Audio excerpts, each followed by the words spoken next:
আসসালামু আলাইকুম। বাঙালি রান্নাবান্নার আরো একটি নতুন পর্বে আপনাদের সবাইকে স্বাগত। আজকের পর্বে দেখাবো ঘরে তৈরি সহজ চিকেন বার্গারের রেসিপি।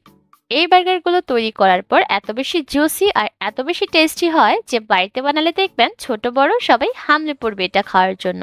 ভিন্ন পদ্ধতিতে সহজভাবে এই বার্গারটা তৈরি করে দেখিয়েছি। আশা করছি আপনাদের সকলের কাছে রেসিপিটা ভালো লাগবে। চিকেন বার্গার তৈরি করার জন্য প্রথমে চিকেনটাকে প্রিপেয়ার করে নিব।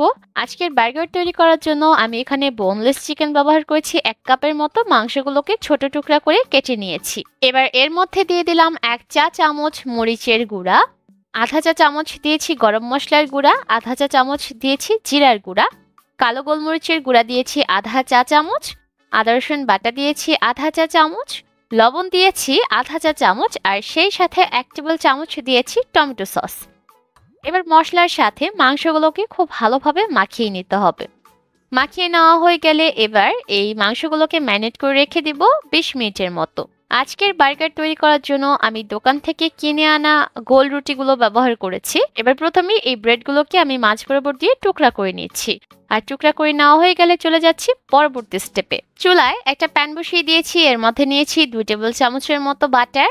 এবার বাটারটাকে আমি একটা চামচের সাহায্যে ছড়িয়ে দিচ্ছি, তারপর টুকরা করে রাখা রুটিগুলোকে প্যানের মধ্যে দিয়ে দিলাম। চুলার আঁচটাকে একদম লো হিটে রেখে এবার এই রুটিগুলো একটা সাইড ভেজে নিতে হবে। আর যখন রুটিগুলো একটু লালচে করে ভাজা হয়ে যাবে তখন এই রুটিগুলোকে চুলা থেকে নামিয়ে নিতে হবে।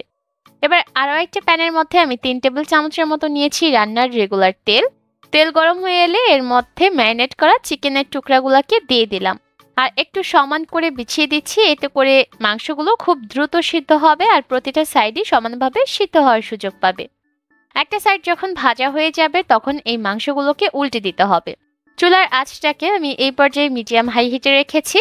চুলার আঁচ কমিয়ে রেখে মাংসগুলোকে ভাজবেন না, তাহলে মাংসের থেকে সম্পূর্ণ পানি বের হয়ে যাবে আর মাংসগুলো ড্রাই হয়ে যাবে। তাই শুরু থেকে শেষ পর্যন্ত চুলার আঁচটাকে মিডিয়াম হিটে রেখে এই মাংসগুলোকে ভেজে নিতে হবে।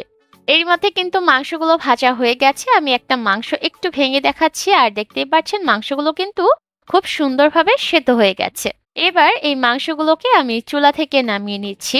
মাংসগুলো চুলা থেকে নামিয়ে নেওয়া হয়ে গেলে সেই একই প্যানের মধ্যে দিয়ে দিলাম 2 টেবিল চামচের মতো বাটার। বাটারটা যখন মেল্ট হয়ে যাবে ঠিক সেই পর্যায়ে এর মধ্যে দিয়ে দিলাম আদা আর রসুন কুচি করে নেওয়া, এখানে প্রায় 1 টেবিল চামচের মতো আছে। এবার এই আদা রসুন কুচিগুলোকে একটু ভেজে নিচ্ছি।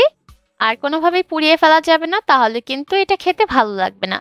যখন আদা রসুনের মধ্যে সুন্দর একটা লালচে রং চলে আসবে তখন আমি এর মধ্যে দিয়ে দিলাম 1 টেবিল চামচ ময়দা। ময়দা দেওয়া হয়ে গেলে ভালোভাবে এবার এই বাটারের সাথে ভেজে নিচ্ছি।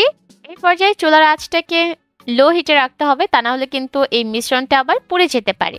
যখন ময়দাটাও ভাজা হয়ে যাবে আর এর থেকে সুন্দর একটা ঘ্রাণ বের হবে ঠিক সেই পর্যায়ে আমি এর মধ্যে দিয়ে দিব 1 কাপ পরিমাপে লিকুইড দুধ।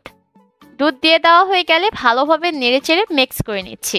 ভালোভাবে নেড়েচেড়ে মেশানো হয়ে গেলে চুলার আঁচটাকে মিডিয়াম হাই হিটে করে দিব আর মিডিয়াম হাই হিটে করে বাকি রান্নাটা করব। আর মিশ্রণটা রান্না হতে হতেই দেখবেন এটা অনেকটা ঘন হতে শুরু করবে। আর যখন এটা ঘন হতে শুরু করবে ঠিক সেই পর্যায়ে এর মধ্যে আরও কিছু উপকরণ দিয়ে দিব। প্রথমেই আমি এর মধ্যে দিয়ে দিলাম 1 চা চামচ চিলি ফ্লেক্স, সেই সাথে দিয়ে দিলাম আধা চা চামচ কালো গোলমরিচের গুঁড়া, আরও সামান্য একটু লবণ দিয়ে দিলাম, তবে লবণটা বুঝে দিবেন যেহেতু মাংসগুলো ম্যারিনেট করার সময়ও লবণ ব্যবহার করেছি। এবার ভালোভাবে নেড়েচেড়ে মিশিয়ে দিচ্ছি।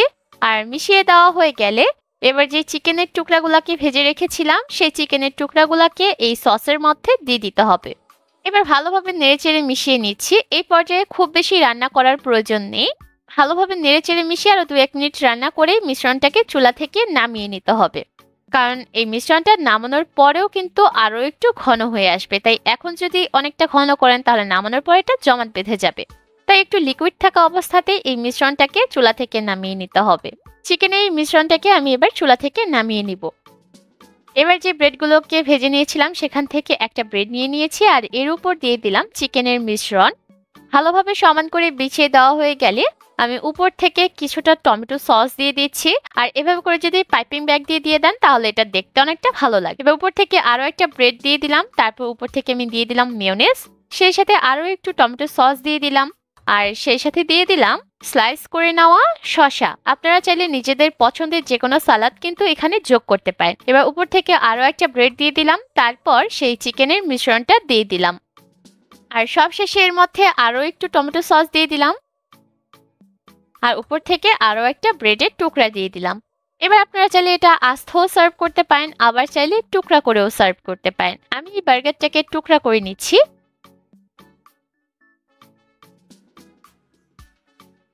আর টুকরা করে নেওয়া হয়ে গেলে এবার এই বার্গারের উপর আমি আরো কিছুটা টমেটো সস ছড়িয়ে দিচ্ছি, আর সেই সাথে দিয়ে দিচ্ছি মেয়োনেজ। আর আমি দুইটাই পাইপিং ব্যাগের ভিতর নিয়ে নিয়েছি, এতে করে এটা দেখতেও ভালো লাগবে আর খেতেও ভালো লাগবে।